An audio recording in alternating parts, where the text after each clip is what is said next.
Assalamualaikum warahmatullahi wabarakatuh.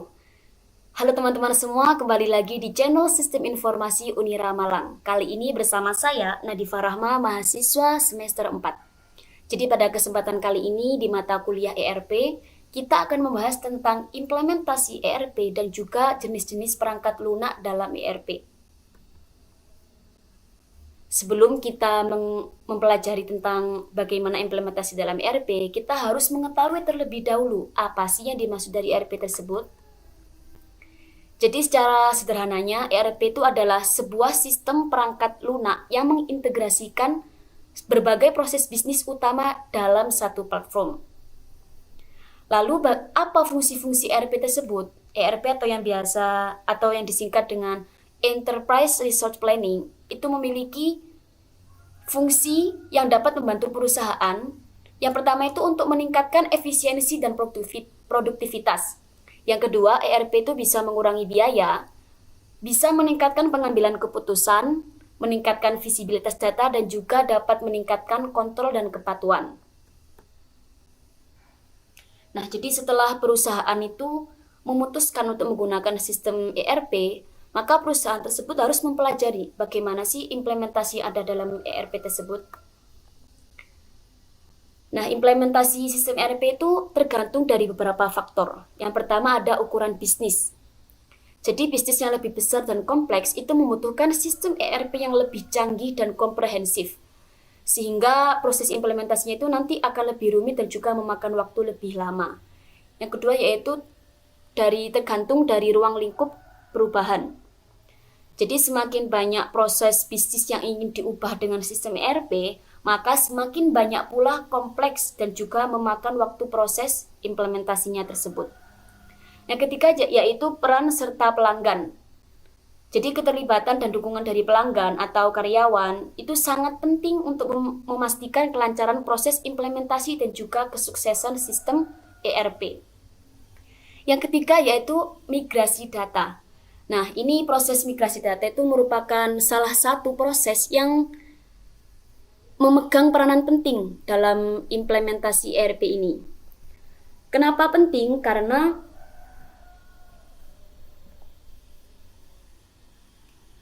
kan suatu perusahaan itu harus memastikan keakuratan dan juga kelengkapan data dalam sistem ERP yang baru. Nah, dengan adanya bantuan migrasi data ini, maka itu datanya itu akan terencana dengan baik dan juga seluruh proyek implementasi ERP dapat berjalan sesuai jadwal dan dalam anggaran yang telah perusahaan tetapkan. Nah, berikut ini adalah langkah strategi migrasi data yang dapat menentukan kesuksesan dalam implementasi ERP. Yang pertama, mengidentifikasi data yang akan dimigrasi. Jadi kita menentukan data apa saja yang perlu dipindahkan dari sistem lama ke sistem yang baru. Yang kedua, menentukan waktu migrasi data. Kita harus memilih waktu yang tepat untuk melakukan migrasi data agar tidak mengganggu operasi bisnis. Selanjutnya yaitu membuat template data. Ini membuat template untuk memformat data agar kompatibel dengan sistem ERP yang baru. Yang keempat yaitu ada menentukan alat untuk migrasi data. Nah, ini kita disuruh untuk memilih alat yang tepat untuk memindahkan data dari sistem yang lama ke sistem yang baru. Selanjutnya yaitu memutuskan persiapan yang berkaitan dengan migrasi. Kita harus memastikan infrastruktur IT siap untuk migrasi data dan juga melakukan backup data sebelum migrasi.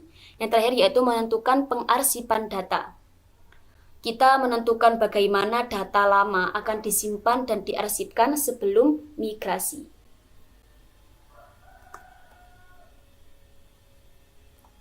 Nah, sekarang penjelasan tentang apa sih kendala-kendala yang ada dalam implementasi ERP. Yang pertama, kendalanya itu terdapat pada teknis, yaitu masalah bahasa dan perubahan dari model hard copy menjadi model display. Ini mungkin contohnya kayak sistem ERP kan biasanya menggunakan bahasa Inggris atau bahasa asing lainnya gitu ya. Jadi hal itu membuat karyawan itu merasa kesulitan. Karyawan yang tidak fasih dalam berbahasa tersebut itu akan merasa kesulitan.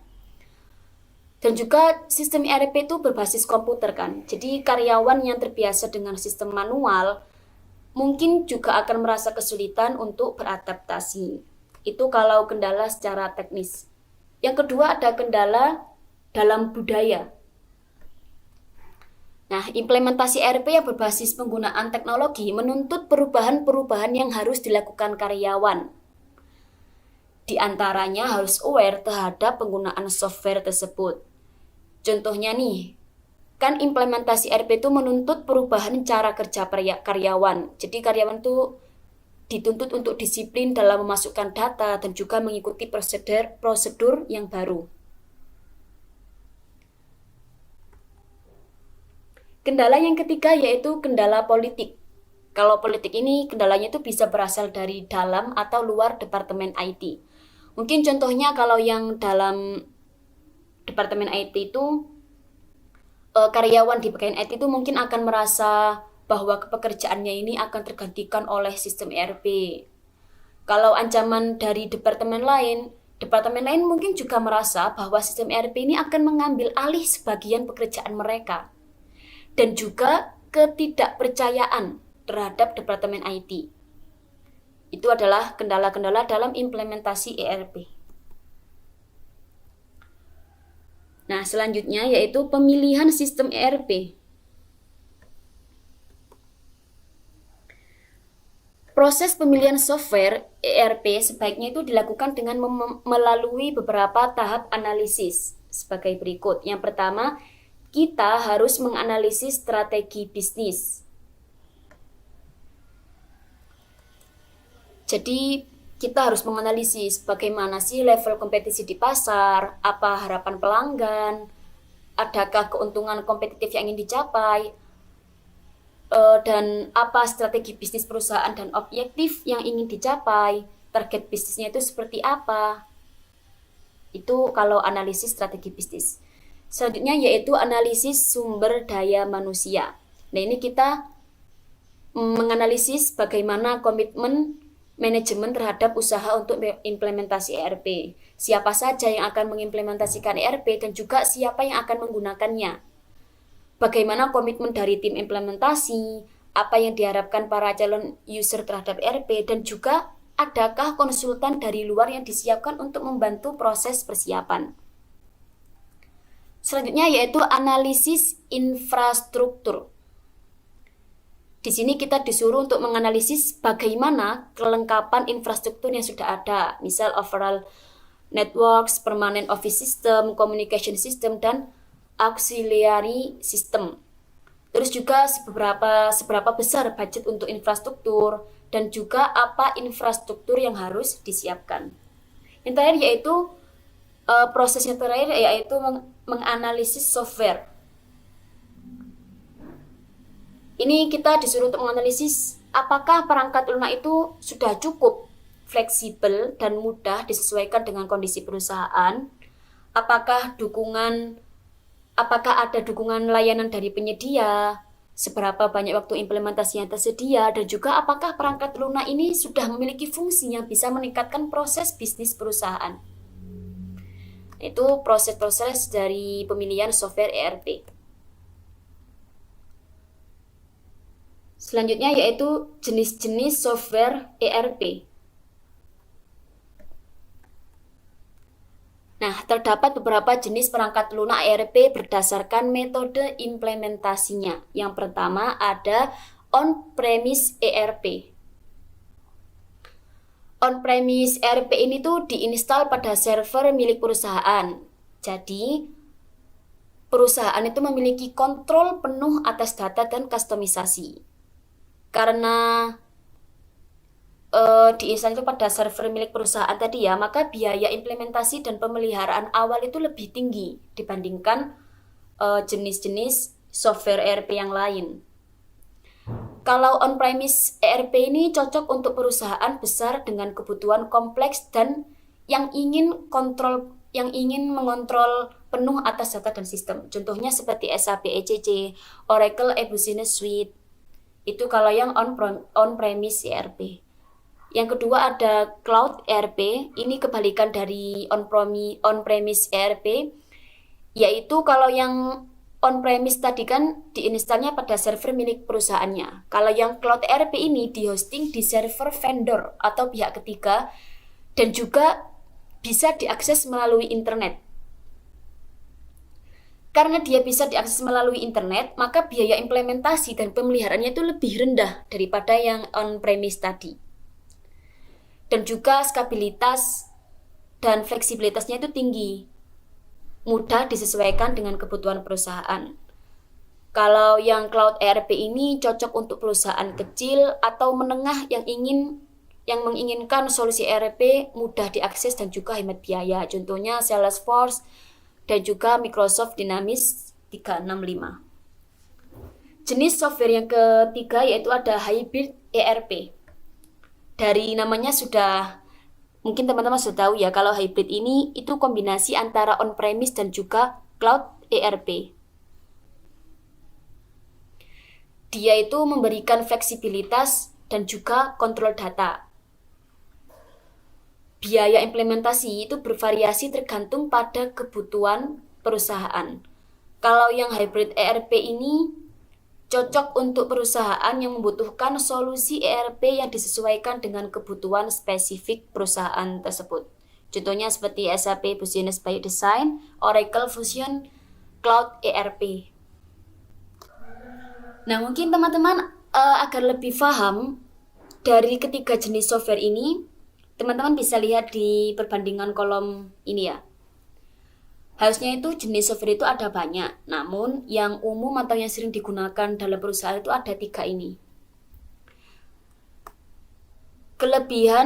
Kalau kelebihannya yang on-premise itu dia lebih fleksibel, dapat dimodifikasi sesuai kebutuhan bisnis. Keamanan datanya itu juga lebih terjamin, dan seluruh kontrol itu terdapat di tangan perusahaan. Namun di sisi lain, on-premise ini juga memiliki kekurangan yaitu biaya relatif mahal.